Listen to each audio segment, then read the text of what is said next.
yafqahu qawli amma ba'd. Ketua Masjid Arafatuna yang saya hormati dan rahmati Allah Subhanahu wa taala dan seluruh jajaran pengurus yang hadir pada pagi hari ini. Begitu juga bapak-bapak dan ibu-ibu yang Masya Allah hadir di pagi hari ini. Mudah-mudahan kita berdoa kepada Allah, kita semua yang hadir selalu mendapatkan keberkahan Allah Subhanahu wa taala di saat yang mulia, ya, di waktu berkah, di waktu subuh, kemudian juga di bulan suci Ramadan. Ya, alhamdulillah, mudah-mudahan kita termasuk orang-orang yang diberkahi, ya. Maka doa tadi, barikillahumma lana fi syahri Ramadan. Ya Allah, jadikanlah kami ini orang-orang yang mendapatkan keberkahan dari Ramadan. Allahumma ja'alna minalladzina yanaluna barakati fi syahri Ramadan. Ya Allah, jadikanlah kami ini orang-orang yang mendapatkan keberkahan di bulan suci Ramadan. Masya Allah. Alhamdulillah, pertama kita bersyukur kepada Allah, Ramadan sudah mendekati pertengahan, ya.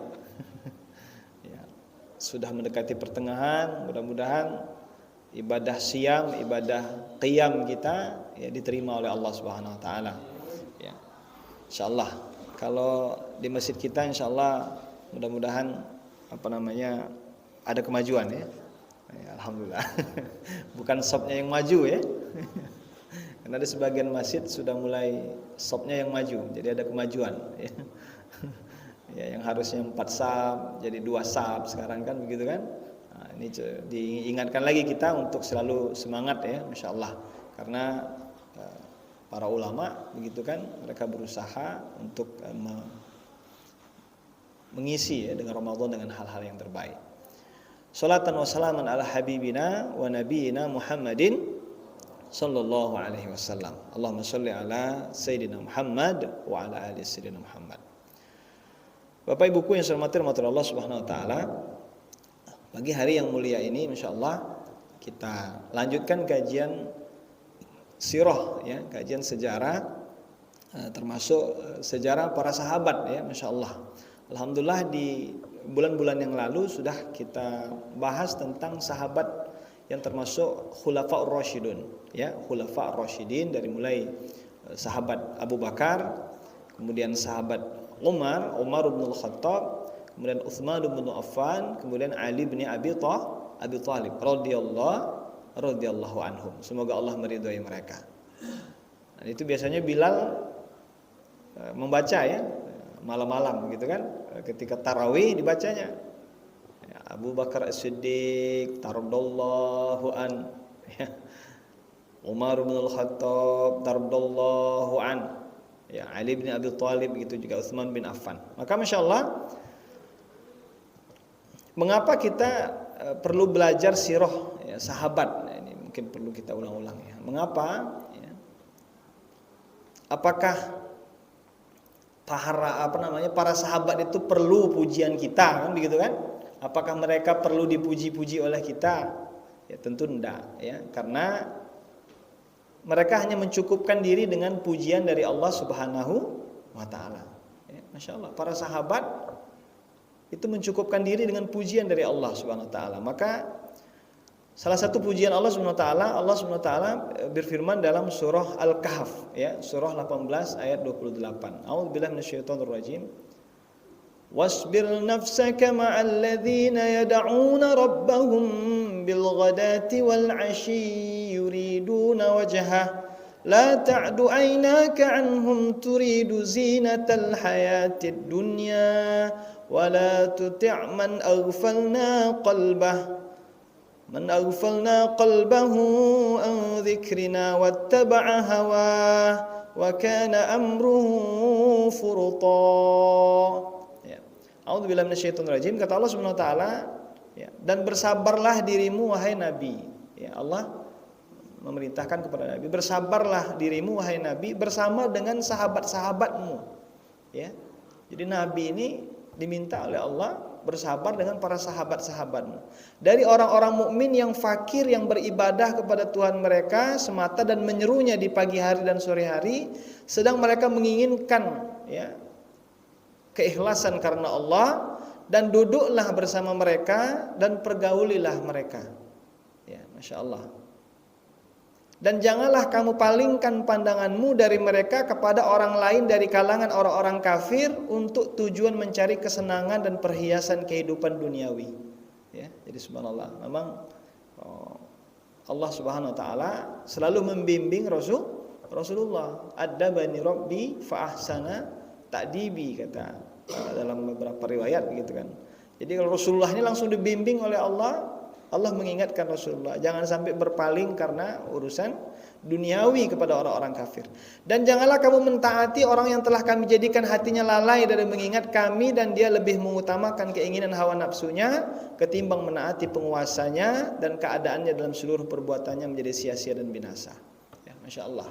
Itu pujian Allah kepada para sahabat, ya, agar ditemani oleh Rasulullah SAW, agar selalu berada di samping Rasulullah SAW. Ya. Maka dari sini ada pelajaran yang berharga bahwa memang kita diminta untuk mencontoh para sahabat gitu ya. Kita belajar bagaimana mencontoh para sahabat. Ya. Bahkan bukan hanya satu ayat gitu, ada beberapa ayat yang memuji tentang bagaimana ya para sahabat ini. Karena sekarang ini ya krisis yang namanya idola, ya, krisis namanya ya, untuk anak-anak kita khususnya krisis panutan, ya. Masya Allah, memang diakui sekarang ini tantangannya luar biasa, ya, tantangannya luar biasa, apalagi zaman sekarang begitu kan. Nah, ini di Palembang ini lagi musim orang untuk anak-anak muda ini, mohon maaf sekali, ya, hobi malam-malam itu habis tarawih itu tawuran, ya. Nah, buktinya di daerah ini di depan pesantren itu, Dr. Ekal, malam-malam itu ya banyak itu motor ratusan mungkin, ya, manggung situ ya. Nah, itu bawaannya itu bukan bawa sarung ya, kalau sarung iya bawa celurit lah, bawa apalah gitu kan, ya. Nah, ini bayangkan ya begitu itu Nah, maka saya mikir kan, pernah suatu malam saya lewat gitu ya, mereka pakai sarung gitu kan, pakai peci, kirain baru selesai tarawih, ya sudah tidak apa-apa kan. Rupanya setelah itu mereka kumpul-kumpul gitu, ya, pakai sarung, pakai ini, cuman ada yang bawa celurit, bawa apa gitu ya, sampai ada kejadian.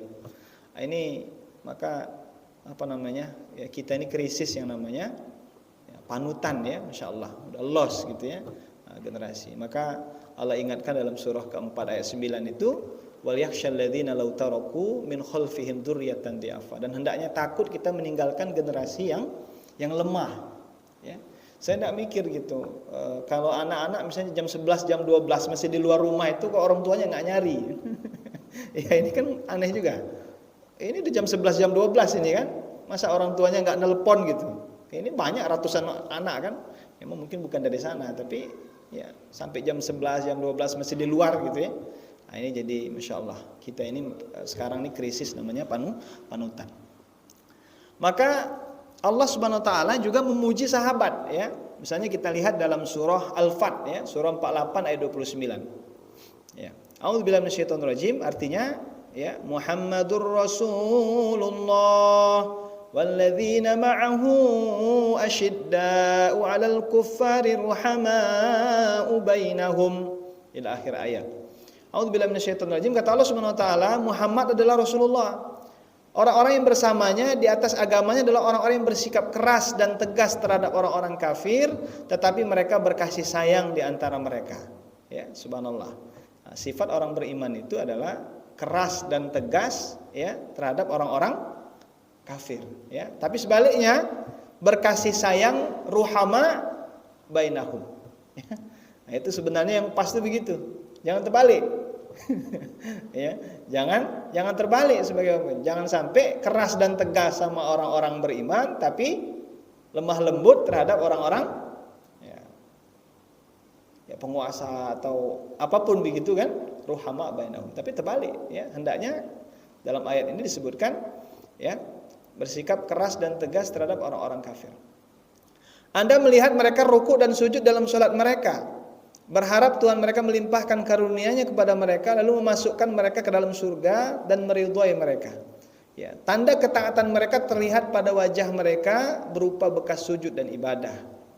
Ya, ini adalah sifat mereka di dalam Taurat, sedangkan sifat mereka di dalam Injil adalah seperti tanaman yang mengeluarkan batang dan cabangnya. Kemudian cabangnya menjadi banyak, sesudah itu tanaman tersebut menguat, berdiri tegak, kokoh di atas batang, terlihat indah dipandang dan para penanamnya mengaguminya. Allah hendak membuat orang-orang kafir jengkel dengan orang-orang beriman dalam jumlah mereka yang banyak dan kebaikan mereka. Ya, Masya Allah. Maka inilah pujian-pujian ya, Allah SWT kepada para sahabat. Ya. Maka Bapak dan Ibu Allah SWT dalam salah satu kitab ya, Imam Al-Muzani, kalau pernah mendengar gitu, Imam Muzani adalah salah satu dari murid seniornya Imam Syafi'i ya. Beliau mengarang salah satu kitab bernama Syarhus Sunnah ya. Syarhus Sunnah fil Aqidah, dalam ilmu akidah. Maka dalam kitab tersebut beliau ya menyebutkan ada 10 sahabat ya, asyrul mubasysyirin bil jannah. Ada 10 sahabat yang bisa dijadikan contoh karena 10 sahabat ini Allah jamin masuk surga ya, subhanallah. Nah, jadi jika kita ingin mencari teladan ya tidak jauh-jauh ya, tentunya hanya melihat dari 10 sahabat ini. Jadi Masya Allah Pak Dokter, Insya Allah setelah kajian 4 sahabat itu kita lanjutkan ke yang 10 sahabat yang dijamin oleh Allah masuk surga ya. Masya Allah. Maka Imam Al-Muzani mengatakan tsummal baqina minal asyaratil ladzina aujaba lahum Rasulullah sallallahu alaihi wasallam al-jannah. Kemudian 10 sahabat lainnya yang Rasulullah SAW katakan tentang mereka bahwa mereka dijamin masuk surga. Wa nukhlisu likulli rajulin minhum minal mahabbah. Ya.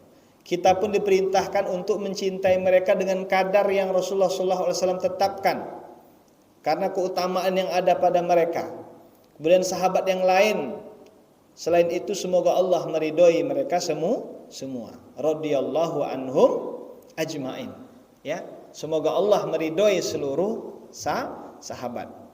Wa yuqalu bi fadlihim wa yudhkaruna bi mahasini af'alihim. Keutamaan dan kebaikan perbuatan mereka disebut-sebut. Kita tahan diri dari membicarakan perselisihan di antara mereka. Ya, Imam Al-Muzani mengatakan ya, kita menahan diri dari membicarakan perselisihan di antara para sahabat. Karena mereka adalah sebaik-baik manusia. Ya, fahum khiyaru ahlil ardi. Ya, mereka ini adalah orang-orang yang terbaik di zamannya. Gitu kan? Maka kata Nabi khairul qurun qarni, kan gitu kan? Sebaik masa itu ya zamanku. Tsummal ladzina yalunahu, kemudian zaman setelahku. Tsummal ladzina yalunahu, kemudian zaman setelahku, ya. Masya Allah, itu terbaik, sebaik-baik zaman karena langsung dididik oleh Rasulullah sallallahu alaihi wasallam. Ya. Allah menjadikan mereka penolong untuk agama ini. Ya, mereka adalah para imam dalam agama ini. Mereka yang paling berilmu di antara kaum muslimin. Semoga Allah meridhoi mereka semua. Masya Allah. Ya. Maka Bapak Ibuku yang dirahmati Allah Subhanahu wa taala, ya, dari Abdurrahman bin Auf ya, radhiyallahu anhu, ia berkata dalam sebuah riwayat ya, disebutkan Rasulullah SAW bersabda, ya. Kata Nabi sallallahu alaihi wasallam, Abu Bakar fil jannah. Ya, Abu Bakar di surga. Yang pertama Abu Bakar. Kemudian Umar fil jannah. Umar di surga. Wa Utsman fil jannah. Ya, Utsman bin Affan di surga. Wa Ali fil jannah. Ali di surga. Wa Talhah fil jannah. Talhah di surga. Dan 6 itu. Ya. Wa Zubair fil jannah. 7. Wa Abdurrahman bin Auf fil jannah. Abdurrahman bin Auf 8. Wa Sa'ad fil jannah. Wa Sa'id fil jannah. Wa Abu Ubaidah bin Jarrah fil jannah. Ya, subhanallah. Maka Nabi SAW mengatakan 10 orang ini ya, dalam hadis riwayat Tirmizi itu dikatakan hadis sahih ya, hadis ini sahih. Ada 10 sahabat yang dijamin oleh Allah masuk surga. Ya, mudah-mudahan kita akan belajar begitu kan, ya, bagaimana mengenal mereka. Yang pertama tadi siapa? Abu Bakar As-Siddiq. Yang kedua Umar bin Khattab. Yang ketiga Utsman bin Affan. Yang keempat Ali bin Abi Thalib. Yang kelima Talha ibnu Ubaidillah. Ya. Yang keenam Zubair bin Awwam. Yang ketujuh Abdurrahman bin Auf. Ya. Sa'ad bin Abi Waqqas. Sa'id bin Zaid. Yang terakhir adalah Abu Ubaidah bin Al-Jarrah. Ya, subhanallah. Itu 10 orang ya, yang dijamin oleh Allah masuk surga. Bapak Ibuku yang dirahmati Allah Subhanahu wa taala, maka pagi hari ini kita akan mengkaji ya, selanjutnya setelah Ali bin Abi Thalib disebutkan dalam hadis tersebut adalah Talha bin Ubaidillah, ya. Talha bin Ubaidillah. Talha. Maka banyak orang mengatakan Abu Talha, ya. Abu Talha. Abu Talha ini adalah seorang sahabat yang digelari Asy-Syahid Yamshi fil Ard, ya. Kalau pernah dengar, pernah baca begitu ya. Sahabat Talha bin Ubaidillah ini adalah sahabat yang digelari oleh Rasulullah SAW adalah seorang syahid yang berjalan di muka bumi, ya. Subhanallah.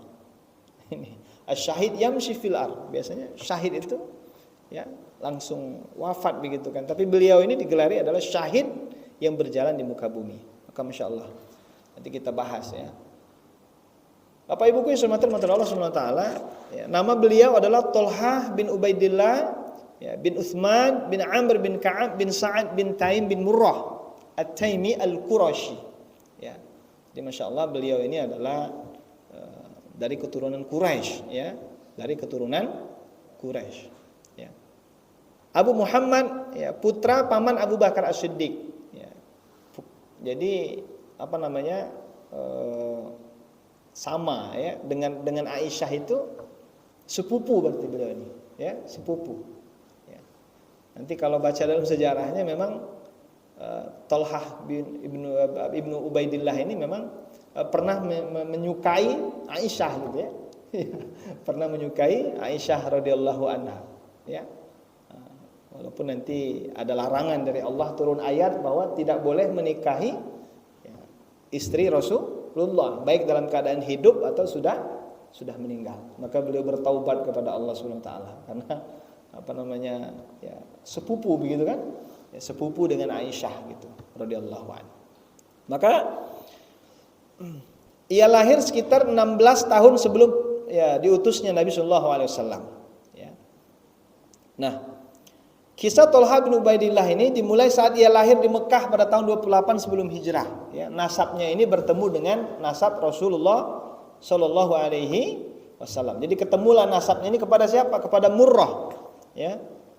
Karena keduanya adalah ya, berasal dari Bani Taim, ya, Taim. Dan Abu Talha ini memiliki gelar, ya, Masya Allah. Para sahabat atau masyarakat waktu itu menggelari Abu Talha ini dengan burung elang perang Uhud, ya, burung elang perang Uhud. Mengapa digelari burung elang perang? Karena ya, dalam perang Uhud ya, beliau ini sangat tajam gitu melihat kondisi peperangan tersebut, ya. Bagaimana dalam berperang tentu perlu namanya strategi dan lain sebagainya. Dan Masya Allah ya, Talha bin Ubaidillah ini adalah orang yang selalu berada di samping baginda besar Nabi Muhammad Shallallahu Alaihi Wasallam. Ya. Dan beliau ini termasuk orang-orang yang pertama masuk Islam. Ya, hampir termasuk bahasa Arabnya as-sabiqunal awalun, ya, termasuk orang-orang yang awal-awal masuk Islam sama dengan sahabat Abu Bakar begitu kan. Dan beliau ini yang memasukkan Islam adalah sahabat Abu Bakar, ya, Masya Allah. Apa gelar yang dimiliki atau yang diberikan kepada beliau, ya, dimiliki oleh Talha, ya, ini Masya Allah. Saya dulu di Pekanbaru, ya, ada seorang dokter lah, ya. Ada dokter, mohon maaf saya sebut nama dokter Teddy begitu kan. Dia sangat terinspirasi dengan Abu Talha ini. Ya, Abu Talha. wabil khusus kedermawanan beliau ya. Jadi beliau itu ya dikenal oleh kalangan-kalangan kita itu Abu Talhah masa kini. Subhanallah. Karena terinspirasi sekali dia dengan ini, Abu Talhah ini. Masya Allah. Ya, terinspirasi dengan kisah-kisahnya gitu ya. Sampai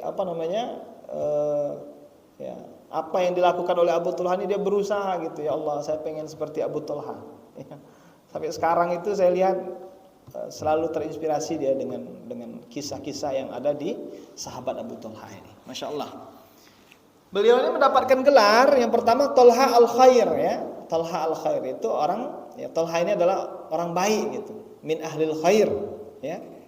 Kemudian gelarnya lagi Talha al-Fayyad. Ya, al-Fayyad, Fayyad itu artinya murah hati. Ya, murah hati, dermawan. Ya. Talha al-Jud, al-Jayyid atau al-Jud artinya dermawan ya, Masya Allah. Jadi sudah kumpul dia orang baik, dia murah hati, dia juga dermawan. Gitu. Yang mengasih gelar bukan siapa? Rasulullah. Ini subhanallah mendapatkan gelar langsung dari Rasulullah SAW. Ya. Beliau awalnya masuk Islam, ya. Bagaimana beliau masuk Islam itu sebutkan dalam beberapa riwayat. Beliau ini tahu Nabi SAW itu diceritakan oleh seorang pendeta di wilayah Basrah. Ya. Kemudian beliau setelah mendengar cerita dari pendeta tersebut, dia mencari-cari gitu. Mencari-cari mana yang namanya Rasulullah SAW. Jadi sekembalinya beliau dari Syam, beliau bertanya-tanya, apa yang terjadi di Mekah ini? Adakah kejadian yang luar biasa yang terjadi? Ya. Maka para sahabat berkatakan, iya, ada Muhammad ya. Dia mendeklarasikan bahwa dia adalah Rasulullah SAW. Sehingga beliau dan Abu Bakar begitu kan, ya, datang menemui Rasulullah SAW. Kemudian beliau berislam ya di hadapan Rasulullah SAW. Ya, Masya Allah. Nah, kisah yang luar biasa dari Abu Talha, ya, yang sering kita dengar adalah ketika turun ayat gitu ya. Ayatnya adalah surah juz keempat itu. Lan tanalul birra hatta tunfiqu mimma tuhibbun. Kata Allah Subhanahu wa taala, ya, lan tanalul birra, kamu tidak akan mendapatkan kebaikan yang sempurna sampai engkau memberikan ya, harta yang paling engkau cintai, begitu kan? Ya. Maka sahabat Abu Talha ini, ya, Talha bin Ubaidillah ini, Masya Allah, ya, dia memiliki harta yang beliau paling cintai. Nah, ini kisah tentang kebun korma. Ya, kalau pernah baca mungkin di Ibnu Katsir ya, itu ada kebun korma ya, dalam tafsirnya itu disebut bernama Bayruha. Ya, subhanallah. Abu Talha ini punya harta yang paling beliau cintai bernama Bayruha. Bayruha itu ya, kebun korma yang letaknya tidak jauh dari Masjid Nabawi. Ya, ini contohnya kalau masjid kita ini Masjid Nabawi, ya mungkin di sebelah kanan, sebelah kiri begitu kan, itu kebun korma. Ya, subhanallah. Dan sampai sekarang masih ada. Kalau kita di mana? Di Madinah misalnya kan, duduk di ada pojok di Masjid Nabawi, kita bisa nampak dulu di sini rupanya. Ya, ada tulisan ini kebun korma punya Abu Talha dulu, ya, Masya Allah. Maka ketika turun ayat itu Abu Talha, ya, Masya Allah, dia datang kepada Rasulullah SAW. Datang kepada Rasulullah SAW. Apa kata Abu Talha? Sebutkan dalam tafsir Ibnu Katsir, beliau mengatakan, ya Rasulullah, apakah benar turun ayat bahwa tidak akan mendapatkan kebaikan yang sempurna sampai kita memberikan harta yang paling kita cintai? Maka kata Rasulullah, benar wahai Abu Talha. Lalu apa kata Abu Talha? Ya Rasulullah, inna ahabba amwali Bayruha. Ya, ada harta yang paling saya cintai di kota Madinah ini, ya, dari semua harta yang saya miliki, yaitu bernama Bayruha. Ya, Bayruha, kebun korma tadi. Ya. Luas kebun kormanya, berhektar-hektar gitu kan. Inilah kebun korma yang paling dicintai oleh Abu Talha dibandingkan kebun-kebun yang lain, ya. Lalu apa kata Abu Talha? Ya Rasulullah, anfaqtu lillahi wa li rasuli. Saya wakafkan kebun korma ini untuk Allah dan Rasulnya. Arju birraha wa dhahraha. Ya Rasulullah, saya harapkan kebaikan di sisi Allah Subhanahu wa taala. Ya, subhanallah. Bapak dan Ibu yang saya hormati Allah, Rasulullah SAW mendengar Abu Talha mengatakan demikian. Apa kata Rasulullah SAW?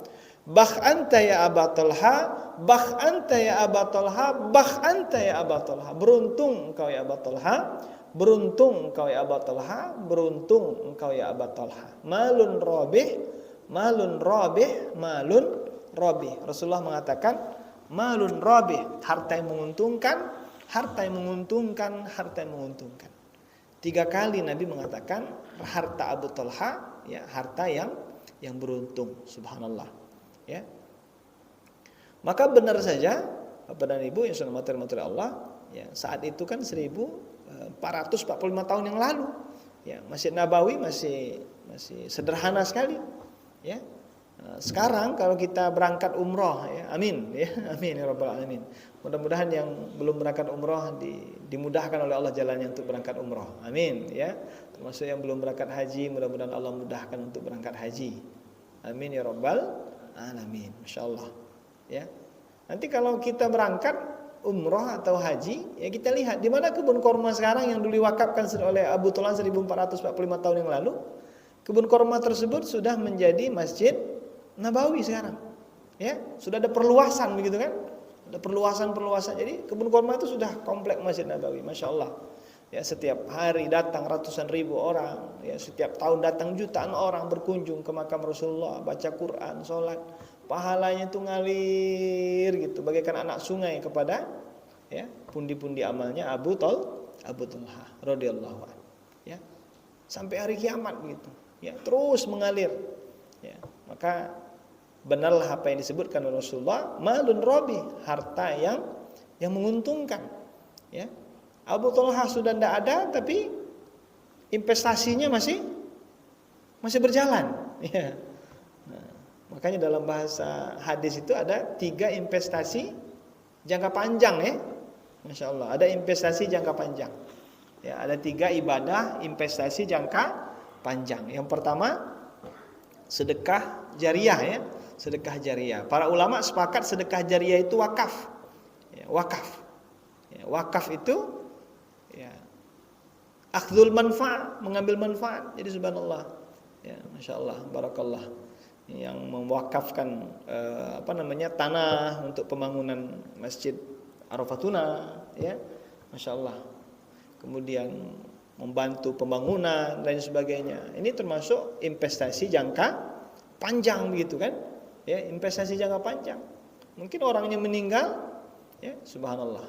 Saya baru kemarin takziah, ya, ada yang meninggal, Pak Haji Imron, mungkin pernah dengar Haji Imron yang di ketua Masjid Al-Fatur Rahman di ya, saya subhanallah lihat beliau itu, ya, memang beliau menggerakkan saja, ya, masjid, cerita-cerita pengurus masjid kan begitu kan, karena ada kajian saya setiap Sabtu malam Ahad, ya, kajian tafsir, ya. Ya, beliau itu menggerakkan begitu kan, menggerakkan sampai, ya, begitulah, ya, masya Allah. Jadi ketika beliau meninggal itu, ya, hampir seluruh itu merasa kehilangan, ya. Dan sampai hari ini kan malam ketiganya, insya Allah sore nanti. Nah, begitulah luar biasanya, ketika memiliki investasi jangka panjang. Yang kedua, ilmu yang bermanfaat, ya, masya Allah. Yang ketiga adalah anak yang soleh, ya, anak yang soleh itu juga investasi jangka panjang, ya, masya Allah. Maka Abu Talha radhiyallahu an, ya, memang dikenal adalah orang yang sangat dermawan, ya.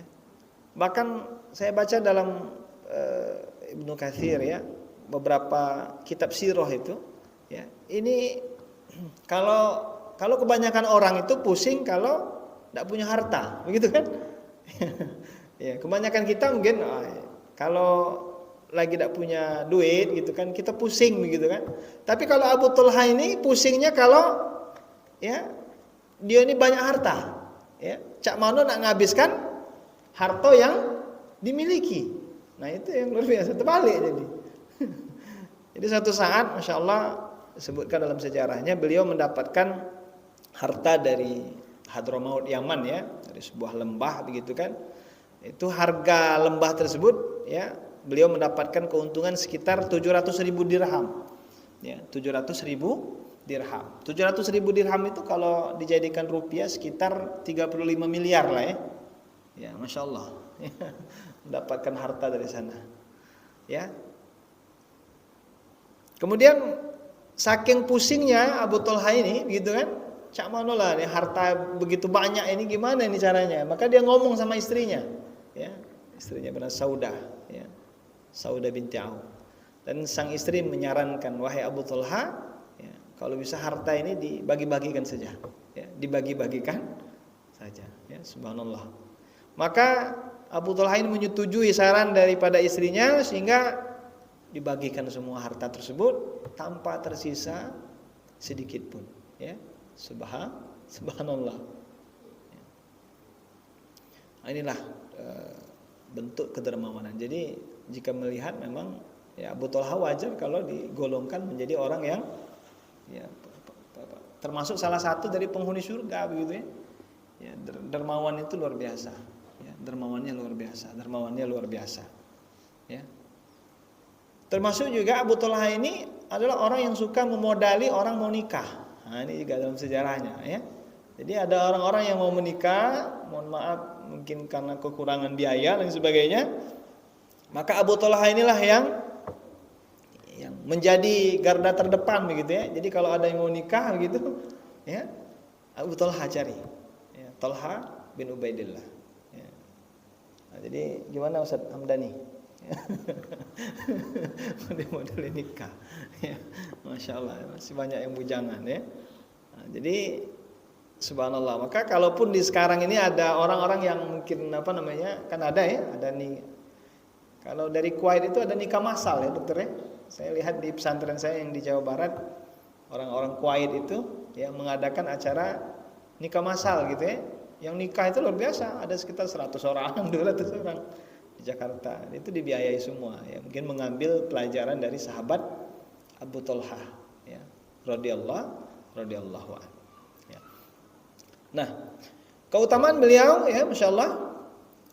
Selanjutnya beliau ini selalu di samping Rasulullah SAW ya, walaupun memang beliau ini tidak ikut perang Badar ya, kalau pernah. Tapi luar biasanya, walaupun beliau tidak ikut perang Badar, tapi beliau min ahlil Badar ya. Nah, itu hebatnya. Beliau tidak ikut perang Badar, tapi kata Nabi beliau ini termasuk orang yang ya ikut perang Badar walaupun tidak ikut begitu kan, Masya Allah ya. Mengapa demikian?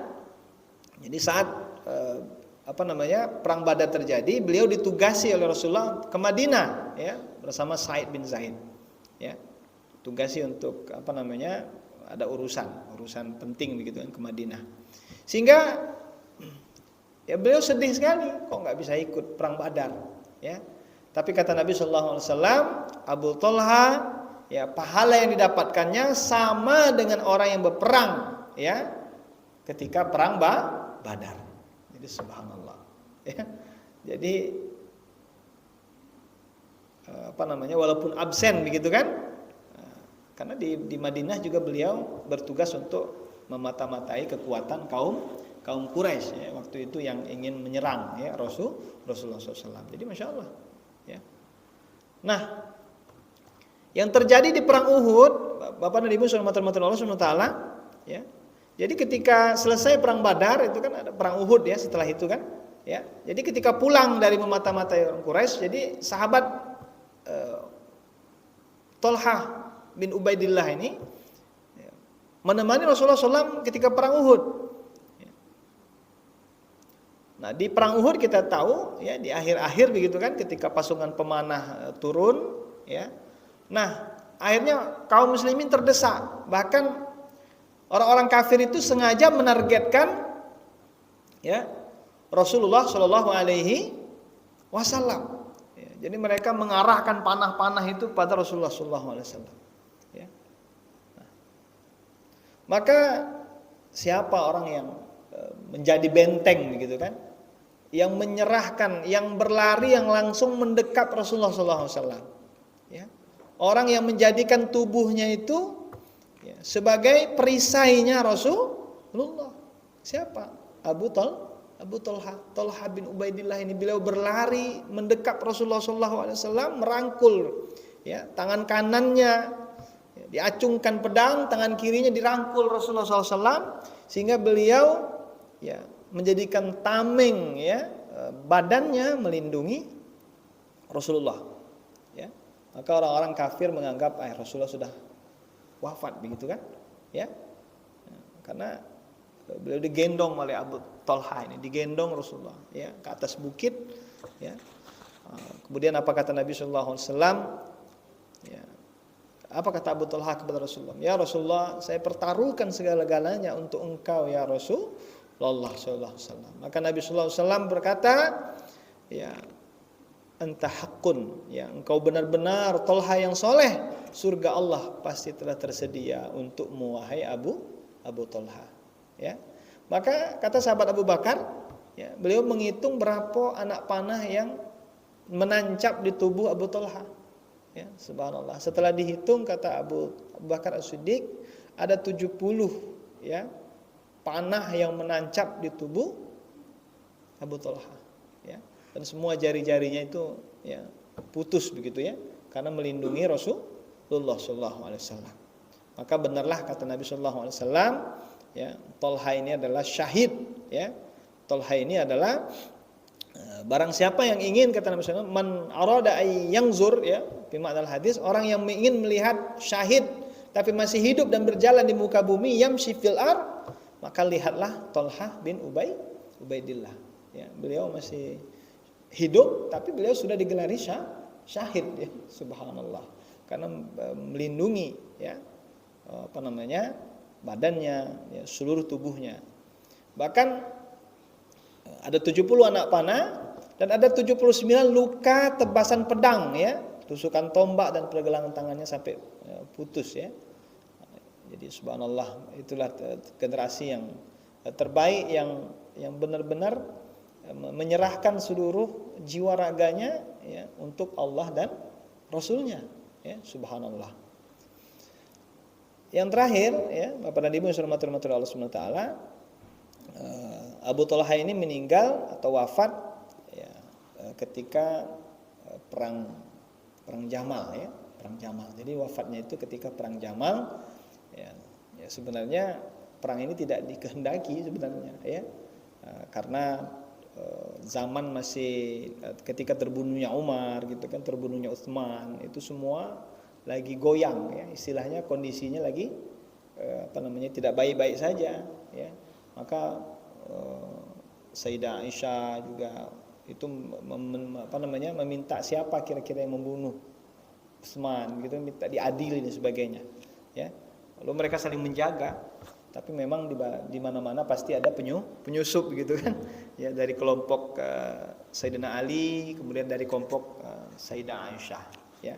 Itulah namanya Abdullah bin Sabah ya, orang yang menyusup sehingga terjadilah peperangan yang dahsyat yang tidak bisa terhindar. Kemudian wafatlah ya sahabat ya, Talha bin Ubaidillah ya, terkena panah di betis beliau sudah mundur sebenarnya ya, sudah tidak ingin berperang lagi, karena sampai Sayyidina Ali mengatakan, Masya Allah, yang meninggal di perang ini termasuk syahid ya, karena terjadi fitnah yang luar biasa ya, tentunya fitnah yang luar biasa. Walaupun Sayyidah Aisyah sendiri selalu dilindungi oleh Ali bin Abi Thalib ya, ketika perang itu tidak ada yang menyentuh Sayyidah Aisyah. Nah, beliau meninggal ya dalam umur 60 tahun ya dalam sejarahnya ya. Dan beliau termasuk orang yang digelari syahid ya, berjalan di muka bumi. Dan Allah SWT menyebutkan dalam surah Al-Ahzab ayat 23 ya, A'udzubillahi minasyaitonir rajim, di antara orang-orang mukmin itu ada orang-orang menepati apa yang telah mereka janjikan kepada Allah ya. Maka di antara mereka ada yang gugur ya, dan di antara mereka ada pula yang menunggu-nunggu dan mereka sedikit pun tidak merubah janjinya ya, subhanallah. Walaupun meninggalnya di perang Jamal, tapi tetap mereka teguh dengan prinsipnya sehingga mereka min ahlil jannah ya, subhanallah. Beliau meninggal di hari Kamis ya 10 Jamadil Awal 36 Hijriah. Kemudian takdir Allah ya, begitulah takdir Allah ditetapkan kepada Abu Thalhah ya, Masya Allah. Bapak Ibuku yang dirahmati Allah Subhanahu wa taala, itu sekilas ya tentang sejarah sahabat yang luar biasa ya. Harapannya ketika kita mengenal sahabat Thalhah bin Ubaidillah ini, yang pertama mudah-mudahan wawasan kita bertambah ya, wawasan kita tentang sahabat. Jika ditanya misalnya siapa sahabat yang syahid berjalan di muka bumi, jawabannya adalah Thalhah bin Ubaidillah ya, Masya Allah. Siapa sahabat yang paling dermawan juga? Sahabat Thalhah bin Ubaidillah. Dan yang kedua tentu memotivasi kita ya dengan mengenal para sahabat. Kemudian yang terakhir tentunya dengan belajar sirah ini, mudah-mudahan kita bisa meniru walaupun tidak bisa seperti 100% seperti Abu Thalhah ya, mudah-mudahan kita termasuk orang-orang yang selalu berharap ya agar kita termasuk golongan ya yang bisa mencontoh para sahabat ya, berhasilnya didikan Rasulullah Shallallahu Alaihi Wasallam. Masya Allah. Insya Allah di pekan selanjutnya kita bahas lagi sahabat Abdurrahman bin Auf, Zubair bin Awam ya, Zubair bin Awam. Nah, ini juga luar biasa sahabat Zubair bin Awam. Insyaallah mudah-mudahan kita selesai 10 sahabat ini ya, mudah-mudahan membuat kita bertambah wawasan dan semangat kita. Amin ya rabbal alamin. Terima kasih banyak, itu saja yang saya sampaikan. Ya, mungkin ada yang mau sharing atau mau ditanyakan, boleh sebelum kita tutup. Oh ya, boleh.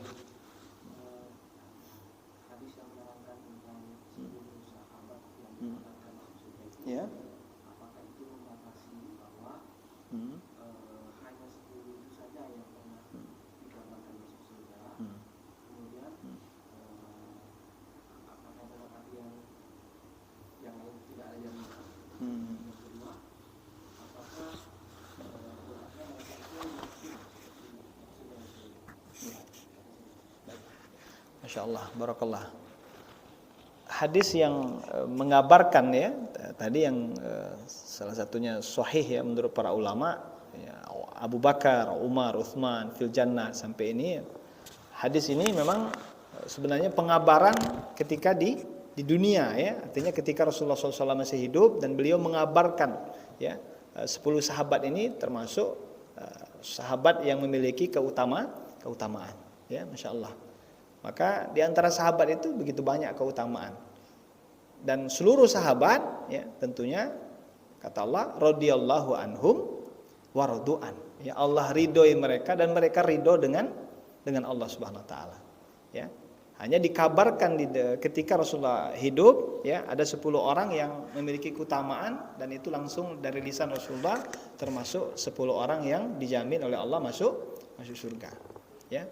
Nah, kita yakin sekali, kita sepakat bahwa tentu para sahabat ya termasuk sebaik-baik zaman dan mereka tentunya termasuk orang-orang yang min ahlil khair, min ahlil jannah.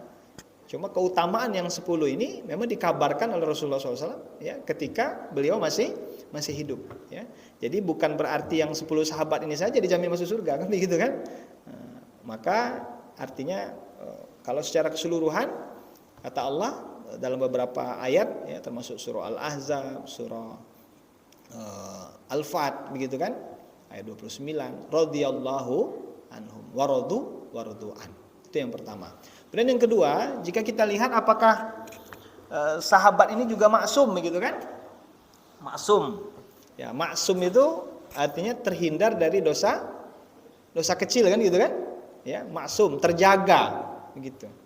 Ya, terjaga. Bukan berarti tidak berbuat dosa, gitu juga kan?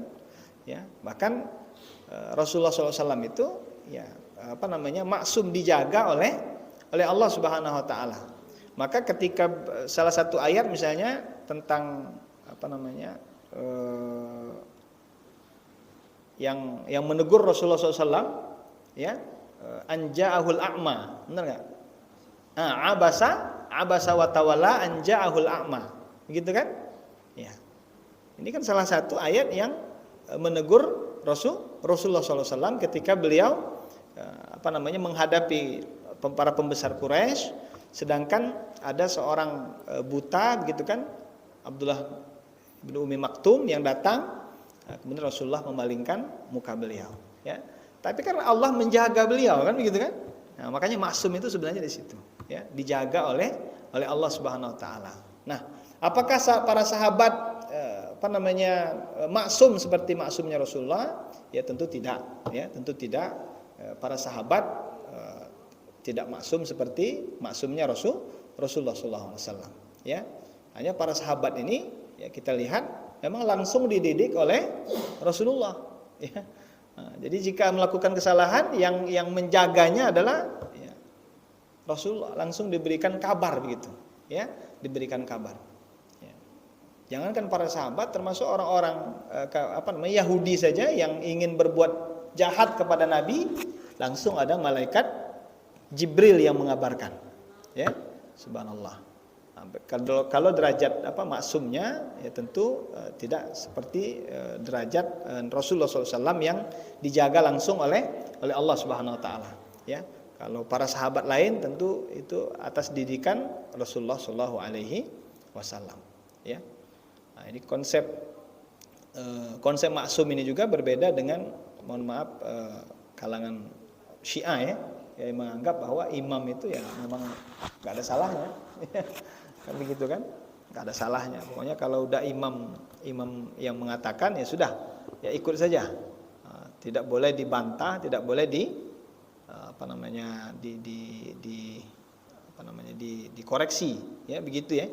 Nah, tapi dalam Islam, ya, kita mengenal bahwa konsep maksum itu terjaga, maksum, ya, minas shaghair, ya, terjaga dari dosa kecil, apalagi dosa besar. Dosa kecil saja dijaga oleh Allah, apalagi dosa besar, ya, insyaallah.